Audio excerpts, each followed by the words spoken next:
Beneath Iran's mountains, a shadow arsenal waits, hidden from satellites, shielded from airstrikes, ready within minutes.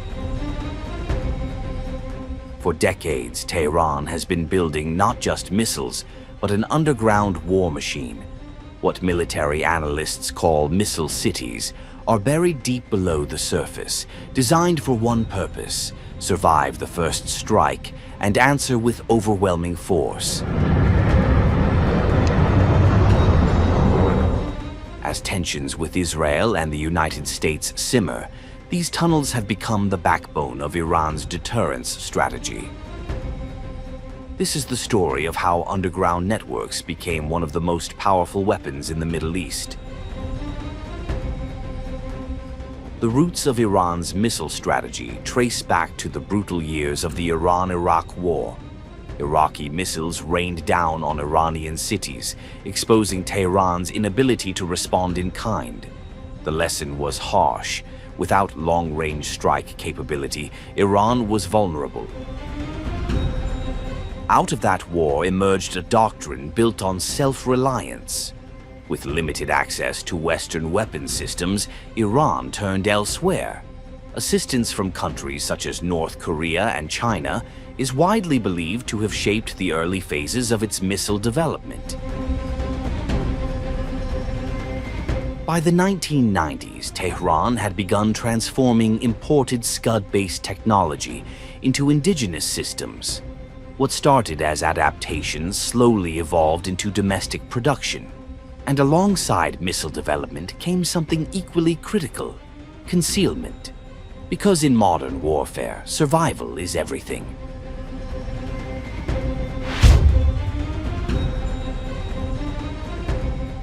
Over 4 decades, Iran invested heavily in vast underground storage and launch complexes, what military observers now call missile cities. These are not simple bunkers. They are sprawling tunnel networks carved deep into mountains and reinforced with layers of concrete and soil.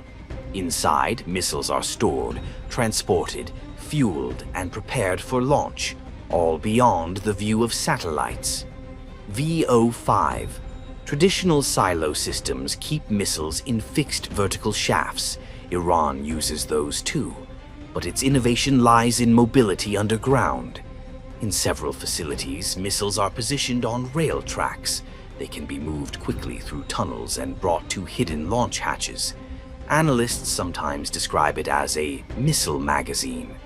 One launches, another rolls forward, then another. Small surface openings remain sealed and nearly invisible until the moment of activation.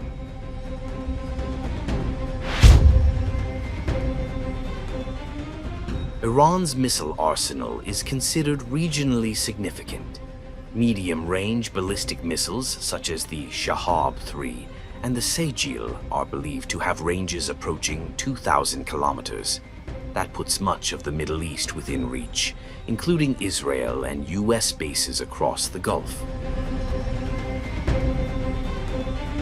Iran demonstrated aspects of this capability in 2020.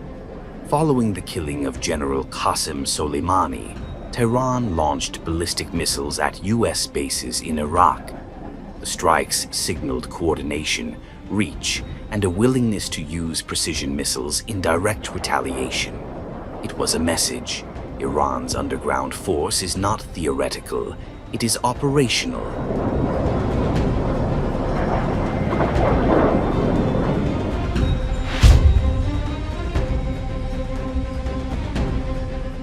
Major powers also rely on hardened missile systems. The United States operates hundreds of silo-based intercontinental ballistic missiles. Russia maintains one of the world's largest hardened missile networks. China has constructed new silos and an extensive tunnel system, sometimes described as an underground Great Wall. Even North Korea has tested tunnel-based launches. But Iran's operational concept stands apart. While Washington and Moscow largely depend on fixed silos, Iran emphasizes movement within underground networks. Fixed silos can be identified and targeted, But missiles that travel through concealed tunnels are far harder to pinpoint. Mobility underground complicates enemy targeting calculations. And in deterrence strategy, uncertainty is power. Iran does not officially possess nuclear weapons. Instead, it leans heavily on missile deterrence, the threat of rapid retaliatory strikes across the region. Surrounded by US installations and facing long-standing hostility from Israel, Tehran's planners have built a system designed to survive the first wave of attack. The tunnels are deep, the entrances are concealed, the launch points are multiple. In modern conflict, visibility can mean vulnerability. Iran's answer has been to disappear underground, missile cities carved into mountains, rail systems hidden beneath rock, launch hatches that open without warning. Whether viewed as defensive deterrence or strategic escalation, one thing is clear. Iran has transformed tunnels into a central pillar of its military doctrine. ما این رسالت تاریخی رو امروز درک می‌کنیم و با تمام قوا انشالله از ایران عزیزمون، از استقلال کشورمون و از نظام جمهوری اسلامی که خود مهمترین حافظ تمامیت ارضی کشور هست با قوت انشالله دفاع می‌کنیم و حفظ می‌کنیم. By God's grace and strength, we will not lower our heads in the face of these difficulties. Even though the outside world and global powers are unfairly pressing us to submit, we will not bow our heads, just as you, athletes, refuse to bow to difficulties. With respect to your first question concerning the limited strike, I think there is no limited strike. An act of aggression would be regarded as an act of aggression, period. And any state would react to an act of aggression as part of its inherent right of self-defense ferociously. So that's what we would do.